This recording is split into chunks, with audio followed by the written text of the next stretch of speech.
حسێت و احساسە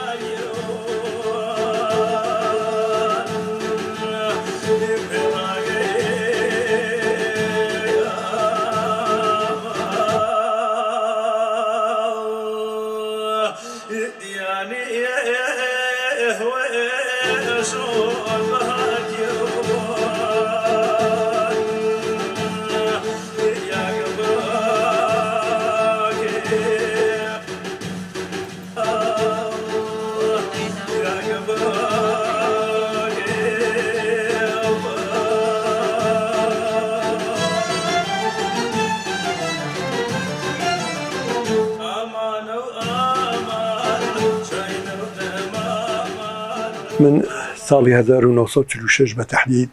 23/2/1946 لە شاری هەڵەبجەی شەهید لەدایک بووین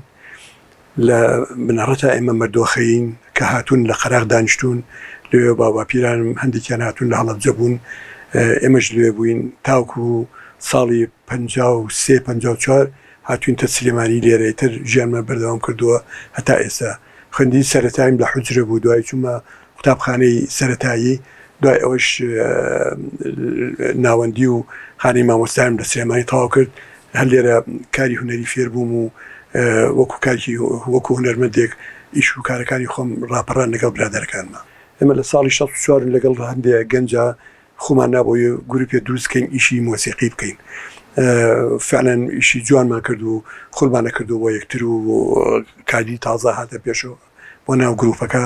هەتا ساڵی 1967 بوو تیپی هونەری میلی ڕەشی لە بەغاوە هاتن کە هاتن بۆ ئێرە داوایان لە ئێمە کردکەوە بەشداری کەین بۆ ماوەی 15 بۆ 20 دقە لە کاری هونەری کە بەشدار بوون زۆریان بەدڵ بوو بەڵام پێشوی بچینە سەر شانەوە برادران وتیان ئێمە بە ناوی چ گروپی کۆبڕۆین سەر شانەوە قسەمان کرد نەختێ توێژمان کردوانم وتم کاکە بەناوی ئێمە هەموو خەڵکی سلێمانین بەناوی ناوێنین تیپی مۆسیقای سلێمانی بان و عەجی لەسەر شانەوە هەموو پیان خۆش بوو ئیتر دەنگیایەوە بەشداریمان لەگەڵ ئەو گروپە بەردەوام بووی تا ساڵی 69 لەگەڵ هەندێک هونەرمەندی شێوەکاریشە تیپی نواندن و مۆسیقای سلێمانیمان دروست کرد کە هەر تیپی سلێمانی بوو لەگەڵ تیپی نواندنە یەکمان گرت و ویسمان کاری هونەری کەین بەڵام تا ساڵێ توانیمان بەیەکۆ یا هاوکاری یەک پێین چووکە تایبەتمەندێتی ئیشەکانمان زۆر جیاواز بوو لەبەرەوە ئێمە هاتینە دەرەوە جیابووینەوە داوای ئیجازەی ڕەسمیمان کردەوە بوو ساڵی 73 ئیجازەکەمان بۆ دەرچوو ساڵی 74 لە دەستپێکردنەوەی شۆڕش ئێمە تیپی هونەری تیپی مۆسیقای شۆڕشمان دروست کرد کە لە هونەرمەندانی باشوور هەمووی دروست بوو گەلێ بەرهەمی زۆر جوان لە سرود و گۆرانی تۆمارمان کرد لەو دەشت و دەرا دوایی کاتیون لەگەڵ تیپی مۆسیقای سلێمانیە دەستمان کردەوە بە ئیش من دوورخرامەوە بۆ شاری سەماوە لەوێ تیپی مۆسیقای پەروەردەم بۆ دروستکردن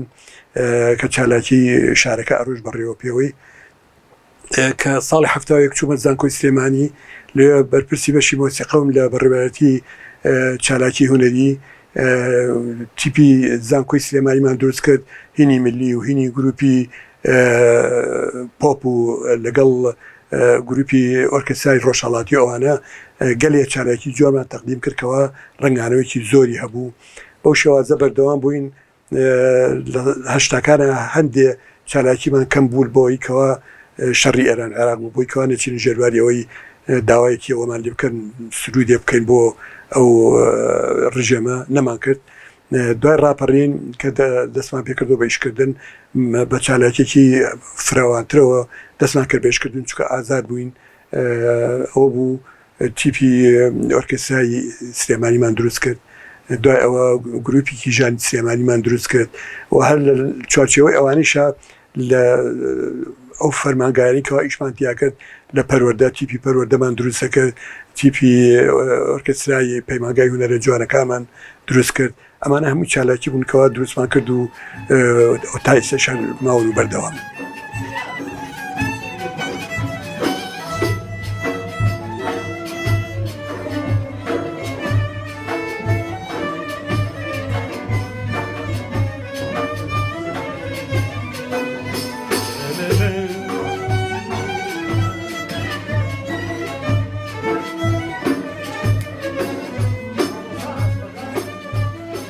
گروپی کچان لە 26 دەی ساڵی 2023 دروستمان کرد تشکیلمان کرد کاتێک کە بینیم توانای باش هەیە لەناو کچانە لە بواری مۆسیقە لێدان و توانای هونەریانە بیم کردەوەی گروپێک دروستکەم پەیوەندیم بە ژمارەی زۆرەوە کرد لەو کچانی بەتایبەتی کە لە پەیمانگای هونەر جوانەکان دەرچوو بوون یاوانی کە لە گۆڕەپانەکەدا بوون بە خۆشحاڵیەوە هاتن بە دەممانەوە تقریبا 45 کەس بوون بەس بیرمە کردەوەی خۆیان 45 کەسە من چۆن توانم ئیداریان کردم چۆن توانم لە ڕووی هونەرێکۆ توانم ئەو بکەم بەڵام چۆن قەناعەتیان بێن کەوا بەردەوام بن ئەمانە خۆشحاڵانە هەتا ئێستا هەر بەردەوامە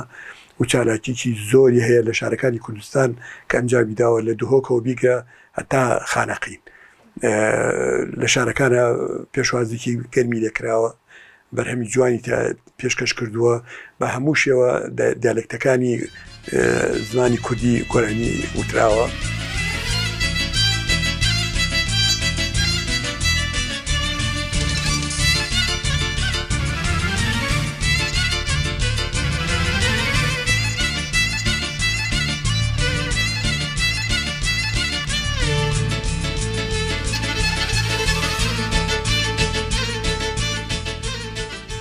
ئەم سەردەمە گوێ لە گۆرانیە گرین زۆری لە گۆرانیەکان گوێمان لێبێ ئەبینی ڕۆحی بەلای لەونێک لە تورکی ڕۆشتووە بەڵێکی بەلای فارسیان ڕۆشتووە بازێکی بەلای عەرەبیان ڕۆشتووە کەمی ماوەتەوە بەلای کوردیا بێت بەڕاستی ئەمەش ئەگەڕێتەوە بۆ ئەوەی کەوە ئەم ئامێرە ئەلکترۆنیانی کاتونتە پێشەوە لە نەزانینەوە زۆر کەسەیە بەکاری هێنێ نەزانینەوە زۆر کەس ئاوازی لەسەر ئەڵێ ئەوێ لە سایی مۆسیقای وڵاتانی تر بکاتەوە ئەوان 5-6 کەس گروپێک دروستەکەن و ئەیکەن بە گرمەگرم و هەرا و هەرا بۆ ستایلی خۆیان سەرکەوتووە بەڵام تەمسیلی مۆسیقای کوردی ئێمە ناکاتەوە ئەبێت تۆ محافەزەی مۆرکەکەیکەی ئەبێ محافەزەی ئەو بکەیتەوە لەم کوردستانە گۆرانی ئەڵێ و ئاسی جوڵانەوەی تۆ لە بواری مۆسیقا گەشتە چڕا دەیە لەگەڵ ئەو هونەرمەندانە هەڵسوکەوت بکەیت و ئیش بکەیت و ئەو تازەگەری ئەتوێ بیهێنتە دی ئەگینا بڕۆی هەر بە عقلی خۆت ئیشکەی ئەو شتانە بکەی ڕەنگە کارێکی زەحمەتێ بە تایبەتی ئەگەر باگراوندێکی ڕۆشنبیری مۆسیقی باشن نەبێ لە تێگەشتن لەو ستایلانێکەوە تۆ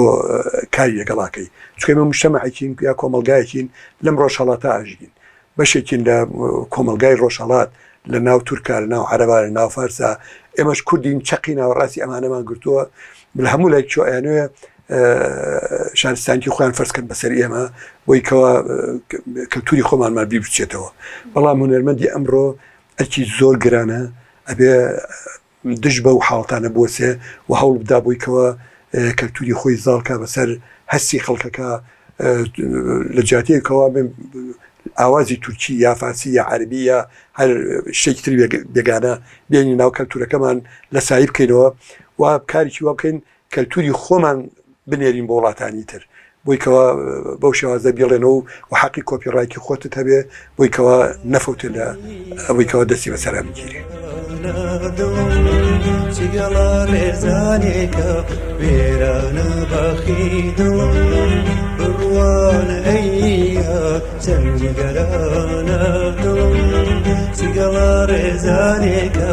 وێرانە بەخیدم ڕوو لە هەر لایەگەکەم تۆ بە یەک کەلیمە جواب بە مۆزایەتی ڕەوشنبیرین نەبوونی و بوونی وەکو یەکوایە یعنی من وەکو هونەرمەندێک لەوانەیە بڵێم چەند جار ڕووم تێ کردووە بەدەمەوە نەهاتوون کە هەموو شەکانم بە جا دەیکەم بە تەواویەکەم بەداخەڵێم بەدەم بەعزە حاڵەتەوەیەت کە شایانی ئەوە نییە ئیتر نازام لیانە دۆشن یاخۆت مەبەستی نییە بەدەم ئەم جۆرە کارانەوە بێ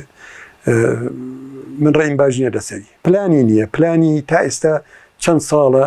ئەمە هەرێمی کوردستانی وەزارەتی ڕۆشنبیری هەیە تا ئێستا پلانێکی و سیستەمێکی ئیشکردنی نییە کە چۆن ئیش بکات چۆن کار بکات لەگەڵ ئەو چیل و توێژانی کەەوە ئایە و دائیرن ینی ئەڕۆی بۆ لای باسی پرۆسەیەکەکەی تەقەی سێگیە کە مەفروزە تێبگالێت کە لێت تێنەگا و ئانە ئەنوعاشکەڵ کولکوگوێیەکە بۆی کەوە ئیشەکەی بەحسا بۆکو ئیدارە بڕاوەڕێەوە بەڵام وەکو ئیشە هونەریەکەی من خەلەلی تێکەوێ نانی زۆر جا من داوای هاوکاریم کردو بۆ بازەشت نهاتون بەدەمەوە بەداخەڵێم لەبەرەوە لای من ڕەنگە لای خەڵکی کە باش بڵام لای من نەبوونی باشە لەوە